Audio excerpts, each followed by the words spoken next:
A veces, el arma más devastadora contra una leyenda de la edad de oro de Hollywood no es un columnista de chismes o un escándalo de estudio, es su propia maldita máquina de escribir. Cuando las estrellas de la era más glamorosa de Hollywood decidieron revelar sus secretos y contar todo en memorias, a menudo destrozaron las ilusiones cuidadosamente creadas que los hicieron famosos en primer lugar. ¿Alguna vez te has preguntado qué sucede cuando la deslumbrante fachada del viejo Hollywood se desmorona bajo el peso de la verdad?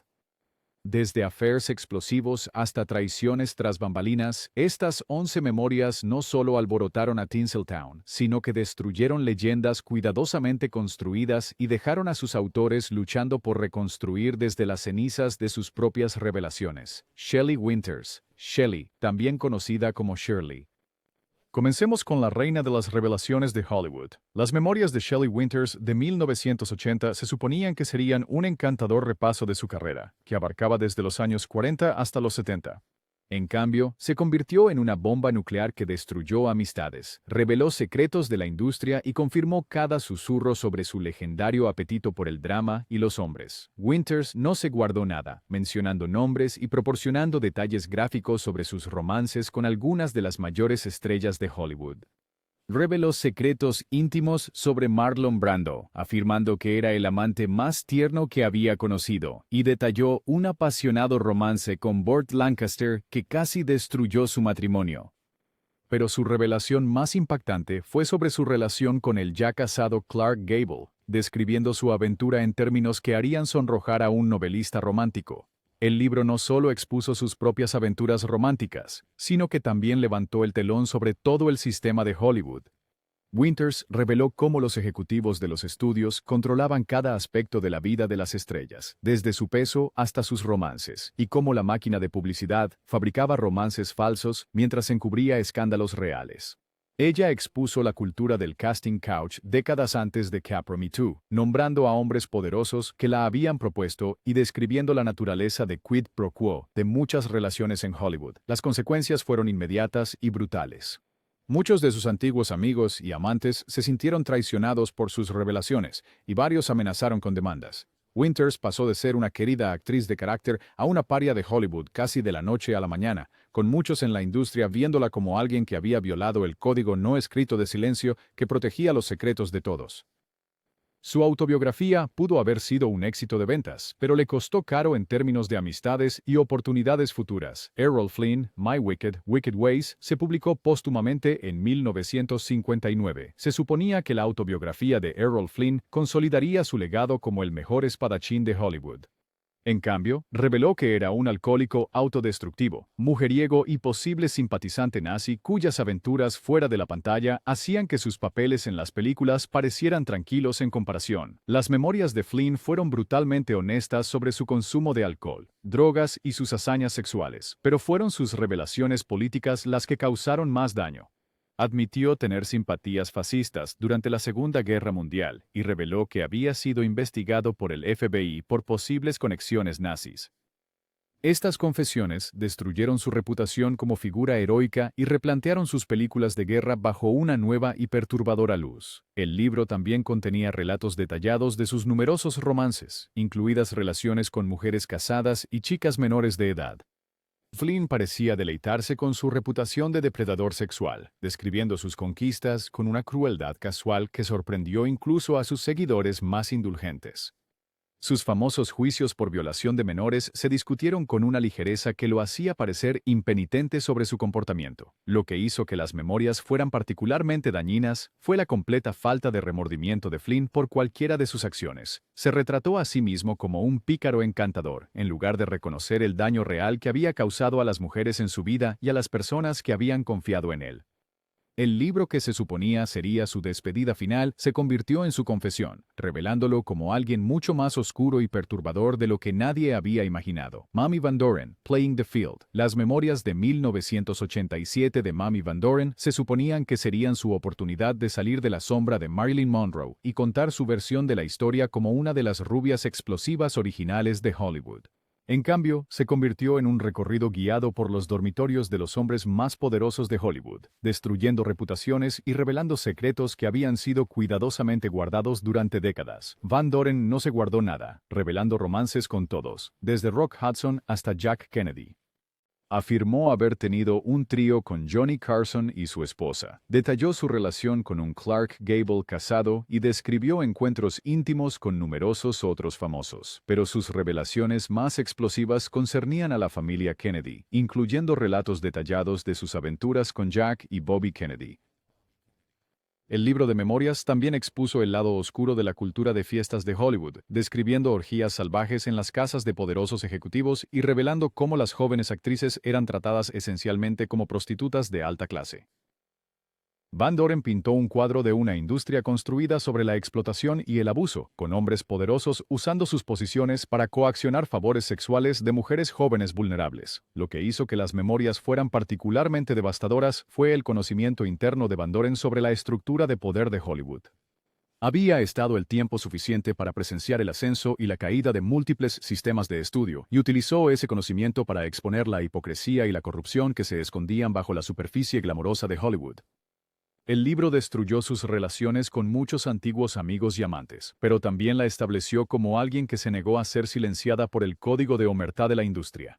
Veronica Lake, Verónica. Las memorias de 1970 de Veronica Lake se suponían que serían una historia de regreso explicando su caída de la realeza de Hollywood a trabajar como camarera en Nueva York. En cambio, se convirtió en un amargo catálogo de resentimientos y acusaciones que la revelaron como mucho más difícil y autodestructiva de lo que nadie había imaginado. Lake usó las memorias para ajustar cuentas con todos los que la habían perjudicado, desde ejecutivos de estudio hasta compañeros actores. Ella culpó de su declive profesional a una conspiración de mujeres celosas y hombres débiles, negándose a reconocer su propio papel en alienar a directores, productores y compañeros de reparto. Sus relatos de trabajar con grandes estrellas como Alan Ladd estaban llenos de quejas insignificantes y celos profesionales que la hacían parecer amargada y poco profesional. El libro también reveló las luchas de Lake con el alcoholismo y problemas de salud mental, pero presentó estos problemas como resultado del trato de Hollywood hacia ella en lugar de fallos personales. Describió confrontaciones violentas con ejecutivos del estudio, abandonos de películas importantes y un comportamiento que habría hecho que cualquier persona que no fuera una estrella fuera despedida inmediatamente. Su falta de autoconciencia era asombrosa, ya que parecía genuinamente sorprendida de que sus acciones tuvieran consecuencias. Lo que hacía que las memorias fueran particularmente dañinas era cómo confirmaban cada historia negativa sobre la personalidad y profesionalismo de Lake. Ejecutivos de estudio que habían trabajado con ella fueron citados diciendo que no estaban sorprendidos por sus revelaciones, y varios ex-coprotagonistas disputaron públicamente su versión de los hechos. El libro que se suponía iba a rehabilitar su imagen, en cambio, proporcionó una clase magistral sobre cómo no manejar una carrera en Hollywood. Eddie Fisher. Eddie, mi vida, mis amores. Las memorias de 1999 de Eddie Fisher se suponían que serían su oportunidad para explicar su versión de uno de los triángulos amorosos más famosos de Hollywood. En cambio, se convirtió en un intento patético de justificar su traición a su mejor amigo, y lo reveló como un hombre débil y egoísta que no había aprendido nada de sus errores. El relato de Fisher sobre dejar a su esposa, Debbie Reynolds, por Elizabeth Taylor se suponía que iba a ser una gran historia de amor, pero se percibió como las quejas de un hombre que había destruido a su familia por lujuria, y luego fue descartado cuando Taylor encontró a alguien más interesante. Sus intentos de culpar a Reynolds por los problemas de su matrimonio y justificar su aventura con Taylor solo lo hicieron parecer más despreciable. Las memorias también revelaron el extenso uso de drogas de Fisher y sus relaciones con numerosas otras mujeres, incluyendo relatos detallados de aventuras que habían destruido matrimonios y carreras. Parecía enorgullecerse de su reputación como mujeriego, describiendo sus conquistas con una crueldad casual que resultaba particularmente perturbadora dada su imagen pública saludable.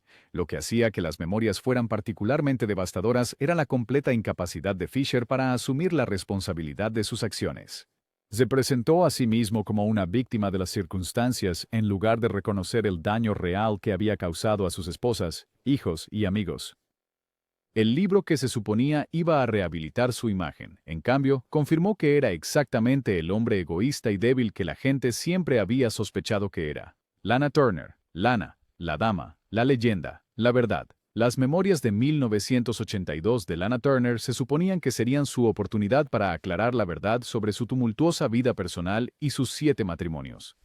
En cambio, se convirtió en una telenovela que rivalizaba con cualquier cosa que Hollywood hubiera producido, revelándola como una mujer que consistentemente elegía a los hombres equivocados y se negó a aprender de sus errores. El relato de Turner sobre el apuñalamiento de su hija Cheryl a su novio, Johnny Stompanato, se suponía que era una defensa de madre a hija, pero parecía un intento desesperado de evitar la responsabilidad de haber traído a un hombre peligroso a sus vidas.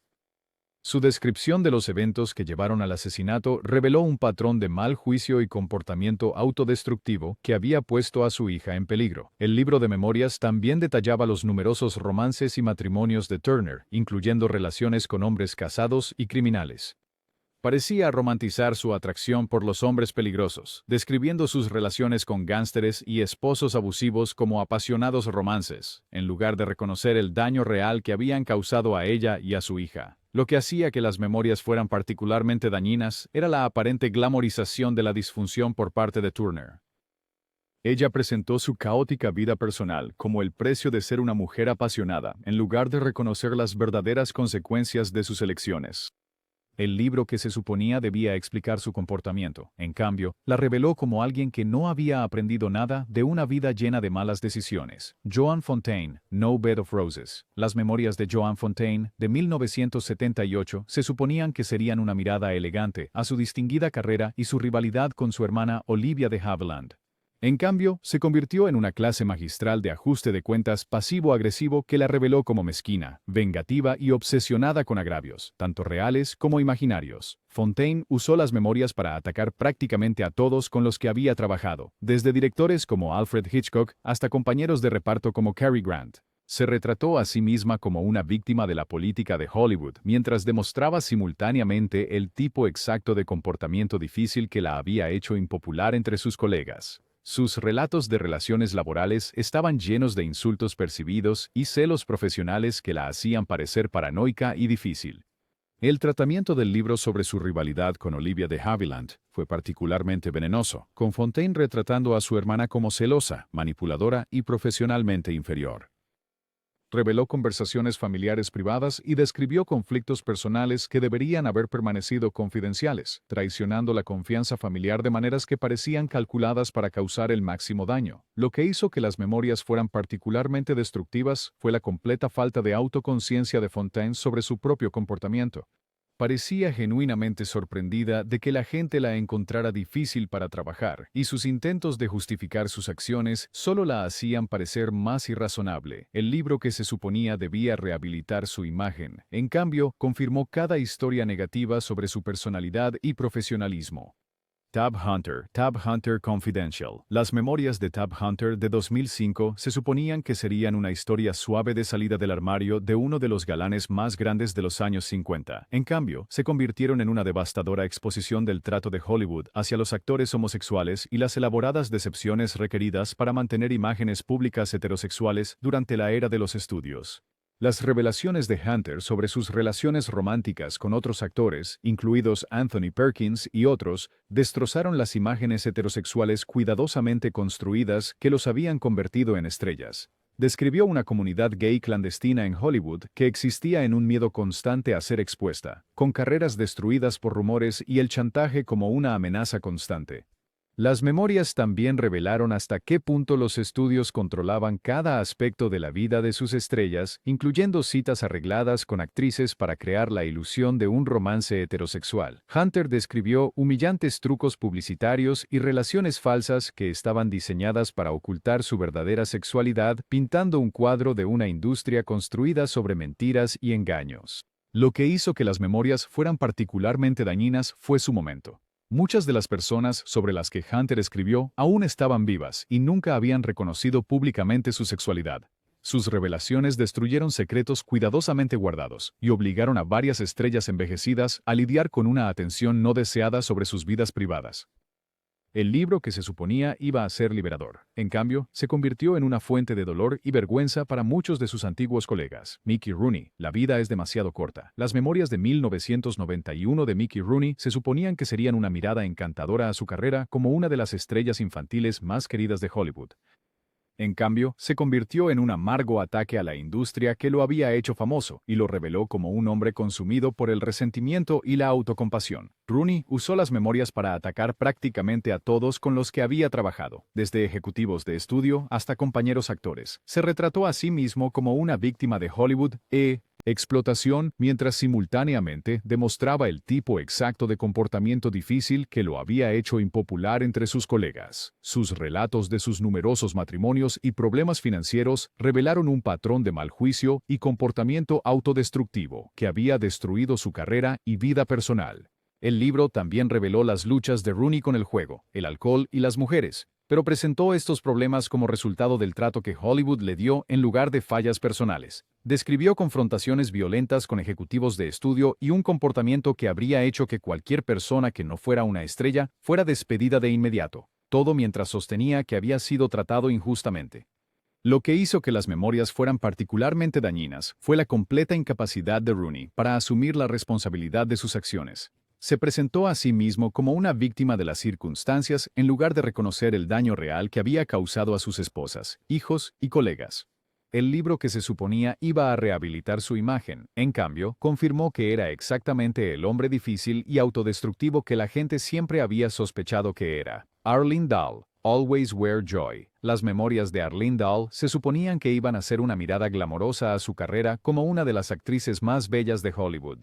En cambio, se convirtió en un catálogo de secretos de la industria y revelaciones románticas que destruyeron reputaciones cuidadosamente guardadas y revelaron el lado oscuro de la edad de oro de Hollywood. Las revelaciones de Dahl sobre sus relaciones con grandes estrellas, incluidos relatos detallados de aventuras con hombres casados, destrozaron las imágenes de hombres de familia cuidadosamente construidas que los habían hecho queridos por los fanáticos. Describió una cultura de Hollywood donde el adulterio era común y los matrimonios a menudo eran montajes publicitarios diseñados para ocultar relaciones más escandalosas. El libro de memorias también expuso hasta qué punto los estudios controlaban la vida personal de sus estrellas, incluyendo matrimonios arreglados y romances falsos diseñados para crear la máxima publicidad. Dahl reveló cómo los departamentos de publicidad fabricaban historias y manipulaban a la prensa para crear la ilusión de vidas perfectas en Hollywood, mientras ocultaban la realidad de la disfunción y el abuso. Lo que hizo que las memorias fueran particularmente devastadoras fue el conocimiento interno de Dahl sobre la estructura de poder de Hollywood. Había estado casada con varios hombres poderosos y había presenciado el ascenso y la caída de múltiples sistemas de estudios, lo que le daba una perspectiva única sobre el funcionamiento interno de la industria.